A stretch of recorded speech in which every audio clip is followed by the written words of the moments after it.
Hello friends, here is another video on income tax and its basic concept. It's part number 4. I've already discussed 3 parts with you. If you have any sort of query, you can write me in comment box. Let's start. In this video, I'm going to tell you about the meaning of income and its concept. Income is one of the most important term of income tax as the income tax is charged on the income of a person. In part number 1 I have already discussed with you two terms, that is real income and taxable income. Real income is the income which is actually earned by a person, and taxable income is the income on which tax is paid by the person, by the assessee or by the individual, you can say. So here in income tax, in term income is very much important, and there is no particular definition of income. In section 2 subsection 24, these sections are very important for you to learn. Under this section, income includes profit and gains. So the first point which is included in the income is profit and gains. जितना भी हमारे को profit हुआ, जितने भी हमें maximum जितना profit हो सकता है बिजनेस से या कहीं से भी, तो हम उसको इनकम मान के चलते हैं. It's included in income. Second is dividend. Dividend हमें शेयर्स पे मिलता है, तो उसको भी हम इनकम में इंक्लूड करके चलते हैं. The value of any perquisite. Perquisite is any sort of benefit which is given by the employer to the employee. जैसे फॉर एग्जाम्पल आपको फ्री कार यूज़ करने के लिए दे दी, आपको घर पे गार्डनर दे दिया, स्वीपर दे दिया, या आपके सिलेंडर वगैरह आपको मिल गए. ये सब आपके perquisites होते हैं. Number 4, any special allowance or benefit granted to an assessee wholly and exclusively for the performance of his duty. किसी भी तरह का कोई भी स्पेशल अलाउंस या किसी तरह का कोई भी बेनिफिट जो असेसी को दिया गया पूरी तरह से, या फिर ये कहा जाए कि सिर्फ उसको ड्यूटी की परफॉर्मेंस के लिए दिया जाए. मतलब जो भी अलाउंस उसको मिलेगा, किसी भी तरह का कोई भी स्पेशल अलाउंस ड्यूटी को परफॉर्म करने के लिए, तो वो भी इनकम के अंदर आता है. Number 6 is any sort of capital gain. आप कैपिटल गेन से क्या समझते हैं? आपके पास किसी तरह की कोई ज्वेलरी है, बुलियंस हैं, डॉलर्स हैं, ये सब है, या फिर किसी तरह की कोई कैपिटल असेट है. जब उसको आप बेचते हो तो उससे जो आपको प्रॉफिट अर्न होता है, जो इनकम अर्न होती है, उसको हम टर्म नाम देते हैं कैपिटल गेन. तो any sort of capital gain is also considered as income. Seventh point is any winnings from lotteries and crossword puzzles, races, card games, betting, etc. ये सारी कैजुअल इनकम्स के अंदर आती है, क्योंकि इनसे ज़रूरी नहीं है कि आपको हर बार लॉटरी की टिकट आपने खरीदी तो आपको प्रॉफिट होगा ही होगा, आप जीतोगे ही. क्रॉसवर्ड पजल आपने खेली तो आप अमाउंट जीतोगे, किसी तरह की कोई रेस में आपने पैसा लगाया, बेटिंग करी, तो आप अमाउंट जीतोगे. लेकिन फिर भी जो अमाउंट जीतते हो, जो भी पैसा आपको मिलता है, वो इनकम कहलाता है.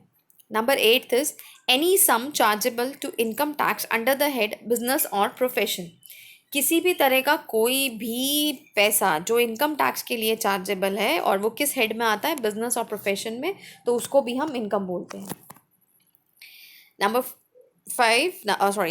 9, any allowance granted to the assessee either to meet his personal expenses at the place of duties or compensate him for increased cost of living.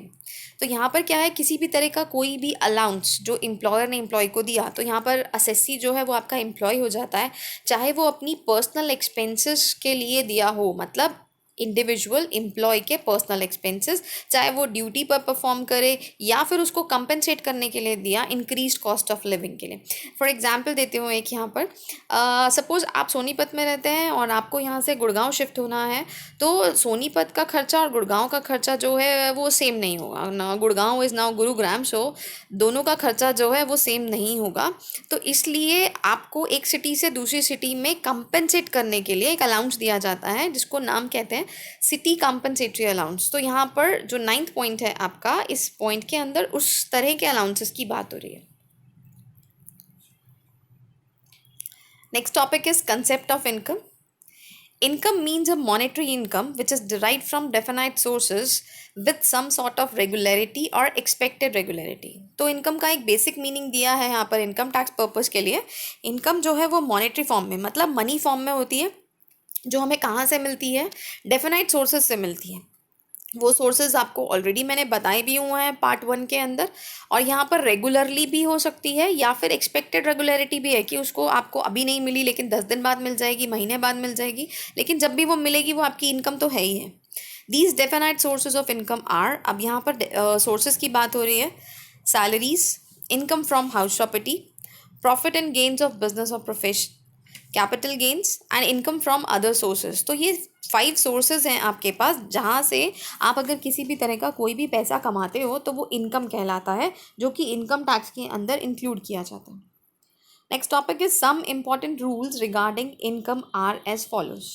Number 1 is there should be a definite source of income. तो एक source होना चाहिए। जो 5 sources आपने पढ़े इनमें से कोई एक पर्टिकुलर सोर्स ज़रूर होना चाहिए। अगर किसी सोर्स के बारे में ना पता चले और फिर भी ये हो कि वो हमारे को मिल रहा है पैसा, कहीं से हमने कमाया है, तो हम उसको इनकम फ्रॉम अदर सोर्सेज में डालते हैं, तो वो एक सोर्स ज़रूर बन जाता है। Number 2, an income earned whether legally और illegally is taxable under the income tax act. किसी भी तरह से कोई भी पैसा आपने अर्न किया, मतलब किसी भी तरह से कोई भी इनकम अर्न करी, चाहे वो लीगली हो चाहे वो इलीगली हो, वो टैक्सेबल ज़रूर होती है इनकम टैक्स के अंदर। क्यों? क्योंकि वो इनकम तो है ना आपकी। Number 3, it is not necessary that the income should be received regularly and periodically, lump sum received can also be income. तो इस पॉइंट में कहा जा रहा है कि ऐसा ज़रूरी नहीं है कि इनकम आपको रेगुलरली मिले या पीरियोडिकली मिले, मतलब आपको मंथली मिल रही है, आपको वीकली मिल रही है, हाफ ईयरली मिल रही है, तो ऐसा ज़रूरी नहीं है। लमसम रिसीव्ड, इकट्ठा पैसा जो आपको मिल गया, वो भी क्या कहलाती है? आपकी इनकम कहलाती है। Number 4, income should be receive from outside. Internally अगर आपका एम्प्लॉयर एम्प्लॉय का रिलेशनशिप नहीं है और आपको किसी तरह से पैसे दिए जा रहे हैं, जैसे पेरेंट्स ने जो है वो बच्चे को पैसे दे दिए तो उसको बोला कि ये आपकी पॉकेट मनी होती है, वो इनकम नहीं होती है, तो income should be received from outside source. Number 5 is it is not essential that the income must be received in the form of money. ऐसा ज़रूरी नहीं है कि इनकम जो है वो मनी की फॉर्म में ही मिले, काइंड की फॉर्म में भी मिल सकती है। जैसे आपको फ्री में सर्विस मिल रही है, आपके एम्प्लॉयर ने आपको गार्डनर दिया, वो आपके होटल के बिल्स पे कर रहा है, लेकिन वो इनकम तो आप ही की है ना। नंबर 6 इज टेम्पररी और परमानेंट। इनकम जो है वो टेम्पररी भी हो सकती है, वो परमानेंट भी हो सकती है। कुछ टाइम के लिए आपको किसी तरह से आपने जॉब करी तो आपको वहाँ से पैसा मिला, या आप परमानेंटली कहीं पर जॉब कर रहे हो तो वहाँ से आपको किसी तरह से कोई इनकम हो रहा है, या आपने किसी तरह से कोई शेयर्स लिए, अब वो शेयर्स का आपका कुछ ऐसा बिजनेस नहीं है लेकिन फिर भी आपने शेयर्स परचेज करे, वहाँ से आपको इनकम हो गई, तो वो टेम्पररी इनकम हो गई। Reimbursement of expenses is not income. किसी तरह का कोई खर्चा किया और खर्चा करने के बाद आपका एम्प्लॉयर आपको पैसे वापस दे रहा है उस खर्चे के, क्योंकि आपने ऑफिशियली खर्चा किया था, तो वो रीएम्बर्समेंट कहलाता है। अब रीएम्बर्समेंट मतलब पैसा खर्च किया और पैसा वापस मिल रहा है हमें, तो वो इनकम नहीं होती। रिसिप्ट ऑन अकाउंट ऑफ धर्मादा, गौशाला एट्सेट्रा इज नॉट इनकम। किसी तरह का पैसा हमने धर्मशाला में दिया, धर्मादा इस धर्मशाला एंड गौशाला, उसमें दिया, तो उसकी जो रिसीट हमें मिली वो किसी तरह से हमारी इनकम नहीं है। 9th point is if an assessee has earned income but has not actually received it, it will be treated as the income of the assessee because he is entitled to receive it. इस point में क्या कहा जा रहा है कि assessee ने किसी तरह से इनकम तो कमा ली, पैसा तो कमा लिया, लेकिन उसको एक्चुअल में वो पैसा मिला नहीं है, बट उसको मिलेगा ज़रूर। सपोज़ आज आपने किसी तरह से भी आपको जॉब मिल गई और आपने वो जॉब शुरू कर ली, आप गए ऑफिस में काम किया आपने, तो आज से जो आपका पैसा बन गया, आपकी सैलरी बन गई, तो वो आपकी इनकम बन जाएगी, तो आज से ही उसको इनकम माना जाएगा, चाहे वो मिलेगी आपको बाद में। Number 10 is PIN money received by wife for her personal expenses and small savings made by a woman out of the money received from her husband for meeting household expenses is not her income. Pin money पहले समझिए, pin money क्या होता है? Pin money होता है pocket money जो husband wife को देता है घर के खर्चे के लिए, तो उसको पिन मनी कहा जाता है। तो यहाँ पर वो पिन मनी जो वाइफ को दी जा रही है वो उसकी पर्सनल अर्नड इनकम नहीं है, उसने कहीं से कमाई नहीं है, इनकम तो किसकी थी? हस्बैंड की थी, और उसने घर के खर्चे के लिए वाइफ को दी है, तो that is pin money, that is not a income.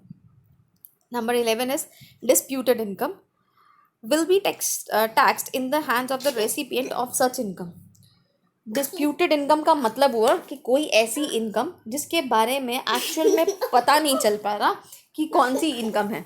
अब यहाँ पर डिस्प्यूटेड इनकम का मतलब क्या है कि सपोज़ दो ब्रदर्स हैं, किसी तरह की कोई प्रॉपर्टी है, किसी तरह की कोई इनकम आ रही है, अब वो प्रॉपर्टी कहा जा रहा है कि दोनों भाइयों के बीच में प्रॉपरली डिवाइडेड नहीं है, तो अब इनकम तो हो रही है, सपोज रेंट की फॉर्म में हो रही है कि एक फ्लोर जो है वो रेंट पर दे रखा है, तो वो फ्लोर जिसका भी होगा उसको जो रेंट मिल रहा है तो वो उसकी इनकम कहलाएगी. तो that means in the hands of the recipient of such income.